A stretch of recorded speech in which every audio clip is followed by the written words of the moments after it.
Halo teman-teman, jumpa lagi dengan saya Bukan Budi. Kali ini kita akan membahas mengenai gelombang otak jenis alfa yang berada di dalam alam bawah sadar dan hubungannya dengan beberapa hormon dan telepati. Jadi di antara kelima gelombang otak yang pernah kita bahas pada tempo hari, yaitu gelombang gamma, gelombang beta, gelombang alfa, gelombang delta, dan gelombang theta. Pada kesempatan kali ini kita khusus membahas gelombang alfa. Mengapa gelombang alfa khusus kita bahas? Karena untuk menuju ke alam bawah sadar itu adalah melalui gelombang alfa. Karena gelombang ini sangat penting untuk, atau gelombang alfa inilah gerbang menuju alam bawah sadar atau pikiran bawah sadar manusia. Gelombang alfa adalah gelombang yang berkekuatan 8-12 Hz atau 8-12 putaran per detik. Jadi pada gelombang alfa ini atau pada kondisi alfa ini adalah kondisi di mana yang sangat-sangat rileks. Jadi pada kondisi kita sangat rileks, gelombang alfa akan muncul. Jadi gelombang alfa ini sering kita temuin pada saat sedang mau tidur atau perasaan ngantuk. Bukan tidur ya. Nah, itulah yang membedakan gelombang alfa dengan gelombang theta dan gelombang delta. Perbedaannya gelombang alfa dengan theta dan delta adalah tingkat kesadarannya. Pada saat gelombang alfa atau di kondisi alfa, kita masih merasakan bagian dari tubuh kita. Pada kondisi theta atau pada saat gelombang theta, kita itu sudah dalam keadaan tidur ringan. Tidur ringan artinya ada fenomena mimpi di sana, ada fenomena lucid dream juga. Jadi bila teman-teman itu tidur dan bermimpi, itu namanya tidur ringan, dan gelombang yang aktif di sana adalah gelombang theta. Pada saat teman-teman itu tidur nyenyak tanpa mimpi di malam hari, itu adalah pada saat kondisi delta atau gelombang delta lah yang aktif di sana. Jadi kita sudah membahas juga pada saat gelombang delta ini tubuh kita itu mengalami apa? Yaitu mengalami proses peremajaan sel-sel tubuh yang rusak. Di sanalah disembuhkan. Makanya kalau teman-teman pengen cepat sembuh dalam keadaan sakit, tidur nyenyak lah. Karena pada saat tidur nyenyak, gelombang delta muncul. Di saat itulah tubuh kita mengalami penyembuhan dirinya sendiri. Kalau pada saat theta, gelombang theta muncul, tidur ringan, ada fenomena lucid dream, ada fenomena mimpi di sana. Jadi kita tidak tidur nyenyak. Makanya teman-teman, kalau mengalami sakit bagian tubuh Anda itu setelah bangun tidur, berarti itu pada kondisi theta, tidak tidur nyenyak. Karena tidak semua bagian tubuh kita itu mengalami penyembuhan atau peremajaan kembali. Makanya sakit-sakit besok paginya bangun gitu. Bukan ketindihan, beda lagi. Ini ilmiah ya. Kita nggak sampai-sampai ke hal-hal mistis. Nanti kita bahas khusus mistis gitu. Jadi khusus gelombang alfa, membedakannya adalah tingkat kesadarannya. Kita masih sadar. Nah, pada saat orang melamun, berhayal juga, itu yang berperan adalah gelombang alfa. Makanya pada saat melamun itu perasaan tenang, nyaman, dan bahagia muncul. Nah, kalau perasaan tenang, bahagia dan nyaman muncul, itu gelombang alfa itu aktif, muncul juga. Pada saat itulah ada hormon tubuh yang aktif, namanya hormon serotonin dan hormon endorfin. Jadi kedua hormon ini berhubungan erat dengan rasa nyaman, tenang, dan bahagia. Jadi kita kembali ke gelombang alfa. Pada saat bertelepati juga, gelombang alfa ini yang memegang peran. Jadi kita fokus gitu. Karena keadaan kita sangat rileks. Kenapa sangat rileks? Dalam keadaan sangat rileks kita harus fokus. Jadi telepati adalah, bagi teman-teman yang baru mengikuti, telepati itu adalah menyampaikan pesan. Seseorang menyampaikan pesan kepada orang lain tanpa memandang batas, jarak, jauh atau dekat. Mau di negara mana, mau di benua mana seseorang, kita bisa menyampaikan pesan tanpa media apapun. Ingat ya, tanpa media apapun, tanpa melalui kalimat, tanpa melalui kata-kata, cukup dengan pikiran. Jadi melalui pikiran kita sampaikan pesan kita kepada seseorang nun jauh di sana, nanti akan diterima oleh alam bawah sadarnya. Tanpa sadar, alam bawah sadarnya itu menerima pesan dari kita. Saya rindu, aku rindu, aku rindu, aku rindu, aku rindu, aku rindu. Diterima nanti melalui alam bawah sadar dia, pikiran bawah sadar dia, dan akan diterjemahkan oleh perasaannya. Tiba-tiba nun jauh di sana teringat kepada seseorang. Kok saya tiba-tiba teringat si A ya? Begitu. Jadi bila teman-teman teringat seseorang, itu adalah pesan telepati yang disampaikan. Mungkin sengaja dan mungkin tidak sengaja, karena telepati bisa terjadi dengan kita sengaja menyampaikan pesan dan bisa juga tidak sengaja.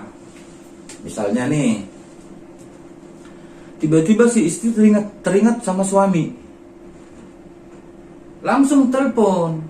Kemungkinan dia di sana sedang berjalan dengan wanita lain. Kenapa? Bagaimana itu terjadi? Begini logikanya. Bila seseorang lelaki berjalan dengan wanita lain, pikiran dia akan berpikir tentang istri. Yuk, istri saya ngelihat nggak? Ada teman istri saya nggak? Dengan secara tidak sengaja dia sudah menyampaikan pesan ke istrinya karena dia teringat si istrinya. Pesan telepati dia sampaikan tanpa sengaja melalui gelombang alfa ke istrinya, dan istrinya sebenarnya menerima melalui alam bawah sadar istrinya, pikiran bawah sadar si istri. Kalau si istrinya itu respon atau tidak mengabaikannya atau mengabaikannya, dia akan telepon, jangan-jangan suami saya gimana-gimana nih. Makanya setiap kejadian-kejadian negatif itu sebenarnya pasangannya tahu, cuman karena sibuk nyuci dia mengabaikan begitu saja. Menyucinya dulu, masaklah dulu gitu. Coba seandainya dia langsung respon, dia pasti tahu. Karena memang sudah disampaikan tanpa sengaja oleh si suami. Seperti itu. Jadi orang rindu juga demikian, orang jatuh cinta juga demikian. Gampang bagi kita untuk menyampaikan rasa rindu kepada seseorang. Gampang bagi kita untuk menyampaikan rasa cinta sama seseorang. Gampang bagi kita untuk membuat orang rindu bila kita pintar memainkan gelombang alfa di pikiran kita. Jadi beda dengan pelet. Pelet, oke, seseorang itu jadi mau sama kita. Itu yang dipengaruhi pelet cuman pikiran. pakai media inilah A, B, C, D, menyan, apa segala macam. Yang dipengaruhi, yang dipaksa itu adalah cuman pikirannya, tapi tidak rasanya. Sementara cinta dan sayang itu berkaitan dengan rasa, bukan pikiran. Pelet yang dipengaruhi oleh pikirannya. Untuk apa kita mendapatkan pikiran seseorang tetapi tidak rasanya? Tapi kalau kita membuat orang jatuh cinta kepada kita melalui telepati, itu yang kita gugah adalah perasaannya. Kok saya akhir-akhir ini sering ingat si ayah? Apakah ini namanya rindu? Begitu. Rasa. Jadi bagi adik-adik, kalau cinta ditolak, jangan pernah dukun bertindak itu menyalahi agama. Pakailah apa yang diberikan Tuhan kepadamu, optimalkan, karena itu adalah masa depanmu. Tidak guna kau berpendidikan tinggi kalau nggak punya rasa. Begitu. Jadi di dalam hal hipnosis dan hipnotis pun seperti yang di televisi itu melalui gelombang alfa. Jadi pada prinsipnya hipnotis itu terjadi dengan menidurkan alam sadar manusia atau seseorang dan membuka pintu alam bawah sadarnya. Jadi kita kembali ke pembahasan awal ya. Otak manusia itu terbagi dari 2 dapur. Alam sadar 10%, alam bawah sadar 90%. Jadi hidup kita sehari-hari ini bukan di alam sadar. Kalau ada pertanyaan, hidup kita ini di alam apa ya? Kalau kata orang, jawabnya adalah kita hidup di alam bawah sadar. Kita sudah bahas, bagi yang belum tahu mengenai alam sadar dan alam bawah sadar, coba dikorek-korek lagi, ada videonya gitu. Jadi otak manusia itu diibaratkan oleh Sigmund Freud itu ibarat gunung es di tengah laut. Yang muncul ke permukaan itu adalah 10%, yang di bawahnya 90%. Begitulah otak manusia. Jadi 90% itu di dalam. Jadi yang 10% kehidupanmu sehari-hari, mulai dari bangun tidur, terus kau berpikir mau melakukan apa, mau memegang apa, merasakan apa, itu alam sadarmu. Tetapi yang memerintahkan sebagian yang lainnya adalah alam bawah sadarmu. Itulah kekuatan yang 90%. Itu cukup dahsyat. Begitu. Seperti contoh yang paling dahsyat lah, teman-teman naik motor, handphone berdering, tiba-tiba angkat telepon, satu tangan nyetir, Anda selalu sampai tujuan. Itu yang melakukannya semuanya alam bawah sadar. Karena di alam bawah sadar kita ini terekam semua belokan, di mana belok kiri, belok kanan, kalau ada motor, ada mobil, ada truk, itu kita harus apa? Terekam di sini. Makanya bahkan di alam bawah sadar kita tersimpan memori permanen, bahkan sejak kita dalam rahim ibu, dalam kandungan. Makanya bapak-bapak, ibu-ibu, berhati-hatilah. Bila istri sedang hamil, jangan aneh-aneh, jangan macam-macam. Itu terekam atau terdengar di janin yang ada di dalam perut si ibu, dan akan nempel selamanya. Itu memori permanen. Itulah nanti yang akan mempengaruhi hidupnya sampai lahir di dunia, kecil, remaja, sampai dewasa, bahkan sampai tua. Ya, makanya hati-hati bila hamil. Jangan sembarang-sembarang ngomong, mencaci, memaki, berkelakuan negatif, jangan.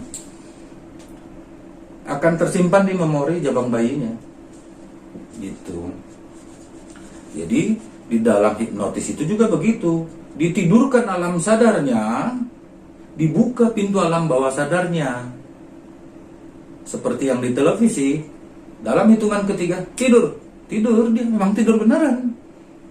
Disitulah dibuka pintu alam bawah sadarnya, lantas ditanya-tanya, dan dia berkata jujur karena memori permanen itu tersimpan semuanya, dan di situ diungkapkan tanpa dia sadari.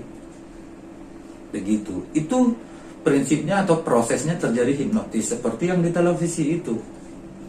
Begitu. Dan itu benar. Karena alam sadarnya sudah ditidurkan. Kenapa harus ditidurkan dulu? Kalau alam sadarnya tidak ditidurkan, nanti gelombang otak beta, itu gelombang yang kedua yang berkekuatan 12 sampai 25 Hz itu, gelombang beta itu akan mengacaukannya sehingga seseorang tidak bisa dihipnotis dan tidak bisa ditanya-tanyain. Karena gelombang beta itu adalah gelombang yang terjadi pada saat kita sadar. Makanya harus ditidurkan dulu, tutup, kunci pintunya rapat-rapat, jangan sampai bocor, baru buka pintu alam bawah sadarnya. Begitu. Nah, hubungannya dengan hormon, pada saat gelombang alfa muncul, kan itu terjadi bila kita keadaannya sangat rileks, sangat-sangat rileks. Dan kalau kita sangat rileks, gelombang alfa akan muncul sehingga menyebabkan perasaan kita nyaman, tenang, bahagia. Bagaimana melakukannya? Gampang susah, gampang lah sebenarnya. Teman-teman cukup mencari posisi yang bisa membuat Anda rileks. Bisa di tempat tidur, bisa di sofa, bisa di bawah pohon, di tempat hening lah. Ya, yang sangat rileks, yang tidak terganggu dengan suara-suara berisik. Tapi bagi yang sudah biasa, di tempat berisik pun kita bisa melakukannya. Untuk melakukan telepati. Misalnya, di dalam bus, di dalam mall, kita lihat cewek yang lagi membelakangin kita. Kita bisa suruh dia melihat kita. Lihat sini, lihat sini, lihat sini, lihat sini, lihat sini. Dia akan menoleh. Itu gampang. Bagi teman-teman yang baru memulai mengoptimalkan gelombang alfa, carilah posisi yang sangat rileks. Usahakan jangan banyak yang berisik. Jadi, posisi yang bisa posisi duduk, posisi tiduran, posisi semedi. Boleh, posisi semedi yang terbaik adalah bersila dengan tangan terbuka. Jadi energi sekitar sini itu masuk melalui telapak tangan dan diedarkan ke seluruh tubuh sehingga perasaan nyaman dan rileks. Begitu. Jadi bila perasaan nyaman, tenang dan bahagia muncul, itu yang memegang yang aktif adalah, yang berhubungan erat adalah hormon serotonin dan hormon endorfin. Ya, jadi hormon serotonin dan hormon endorfin ini adalah hormon yang berkaitan dengan rasa tenang, nyaman, dan bahagia. Jadi ada pertanyaan. Satu saat seorang wanita bertanya, "Bang, kenapa aku rindu sama mantan sampai nangis terseduh-seduh padahal kami sudah beberapa tahun putus?" Gitu. Jadi perasaan kangen dan rindu berhubungan erat dengan rasa cinta dan sayang. Itu tidak boleh dipungkirin. Bila seseorang kangen dan rindu atau rindu berat sama si seseorang, berarti itu berhubungan erat dengan rasa cinta dan sayang. Tidak lain tidak bukan, ya. Jadi yang berkaitan dengan rindu, sakit di dada ya, nyeri, sesak napas, itu adalah hormon dopamin. Jadi pada perasaan kita rindu sama seseorang, otomatis akan aktif hormon dopamin. Hormon dopamin ini menyebabkan rasa sakit di dada. Pernah tahu mengalami rindu sampai napas sesak gitu, bahkan sampai nangis terseduh-seduh. Itu yang aktif hormon dopamin. Nah, para ahli juga mengatakan bila hormon dopamin aktif akan diikuti beberapa hormon lainnya yang aktif, seperti hormon kortisol dan hormon adrenalin. Ya. Jadi pada saat hormon dopamin aktif dalam tubuh kita atau otak kita juga akan mengikuti mengaktifkan hormon kortisol dan hormon adrenalin. Jadi hormon ini berkaitan erat dengan rasa sakit, rasa bahagia. Itu menyebabkan napas terasa sesak, jantung berdebar, bahkan tangan berkeringat bila rindu atau kangen atau cinta yang berlebihan timbul dalam diri seseorang.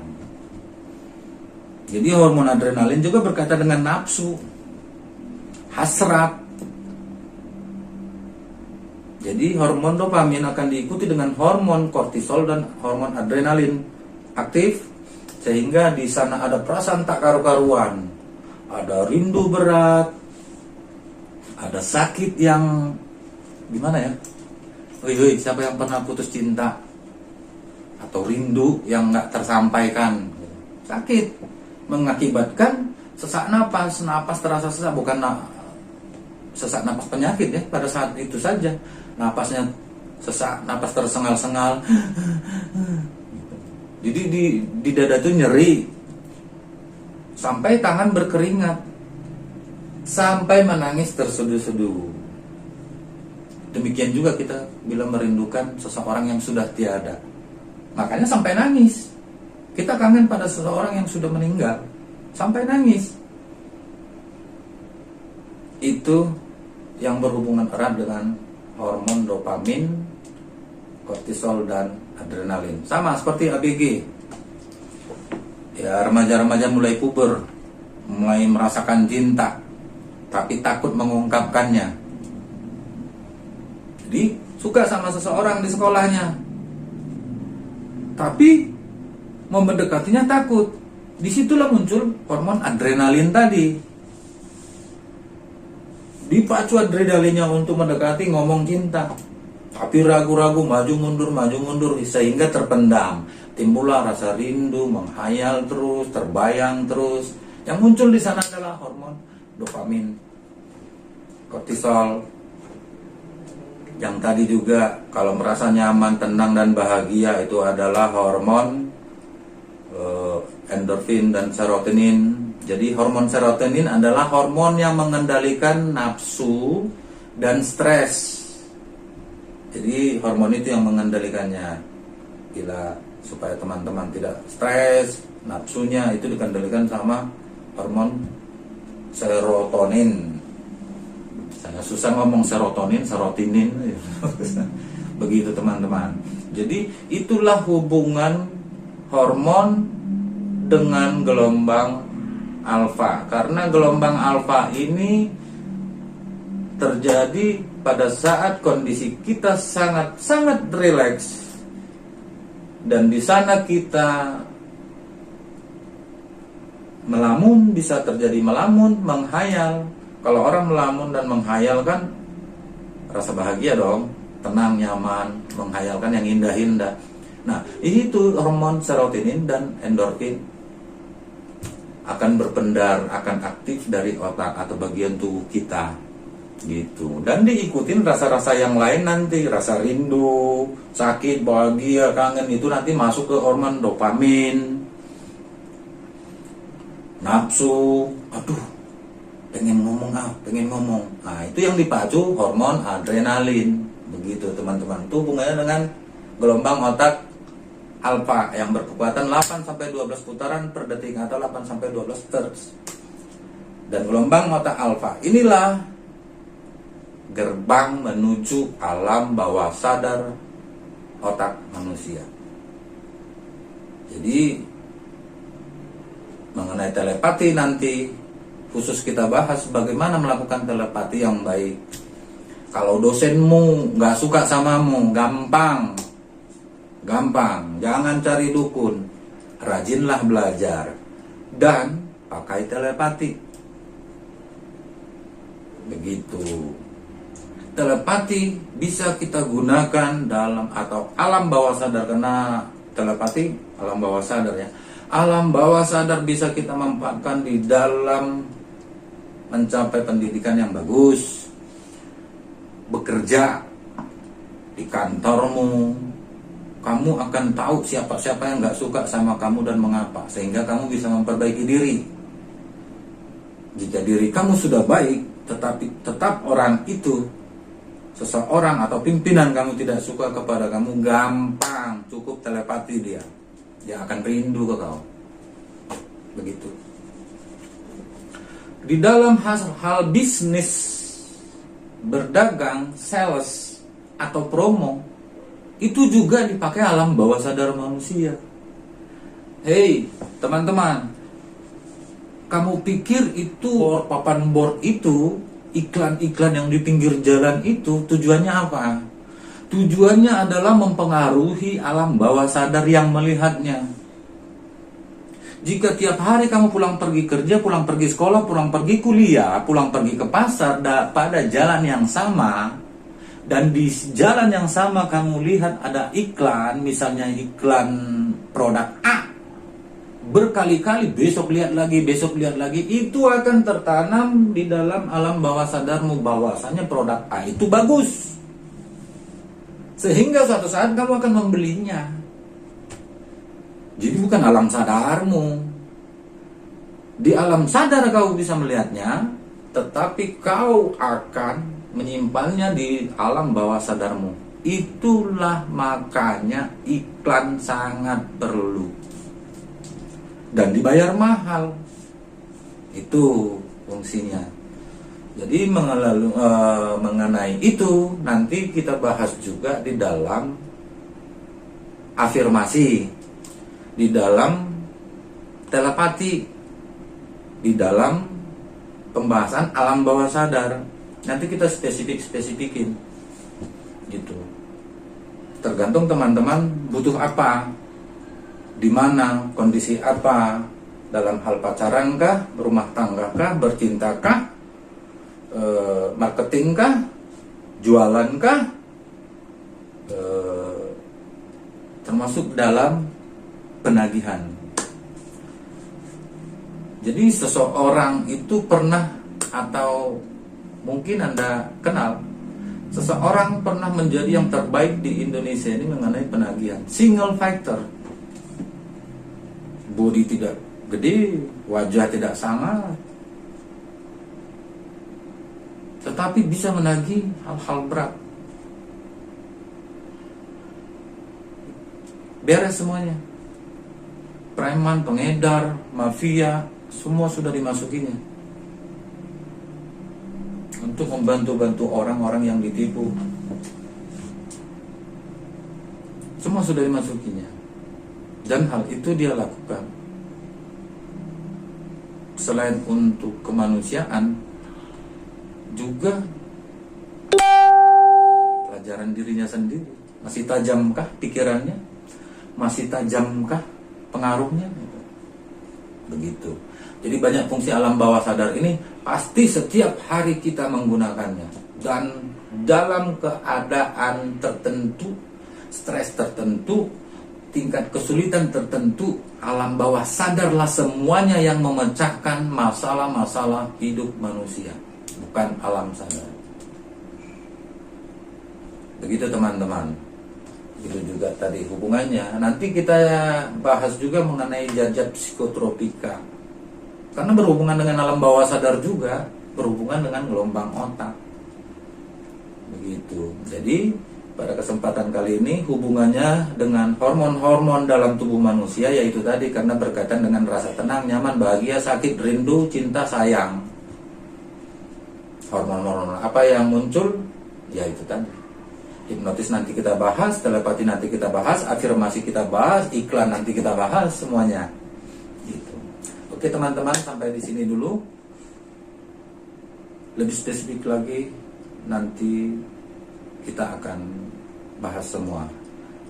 Pada kali ini kita bahas gelombang alfa saja karena ada pertanyaan mengenai seorang wanita merindukan mantan yang sudah lama berpisah, rindu berat sampai nangis terseduh-seduh. Nah, itu terjadi karena hormon-hormon itu tadi. Dan itu terjadi mungkin karena di sana dia juga merindukanmu. Telepati, hormon, gelombang, semuanya nyambung. Oke, sampai di sini dulu. Sampai ketemu di kesempatan berikutnya dalam mau bahas apa aja. Oke. Tapi khusus yang meramal tidak online, tidak melalui begini, untuk orang-orang yang dekat saja, yang bertanya spesifik saja masalahnya dan ketemu di mana aja. Nggak harus di mana, dan nggak pernah saya kedatangan tamu, enggak, kecuali ketemu di mana kita ngobrol. Oke, terima kasih.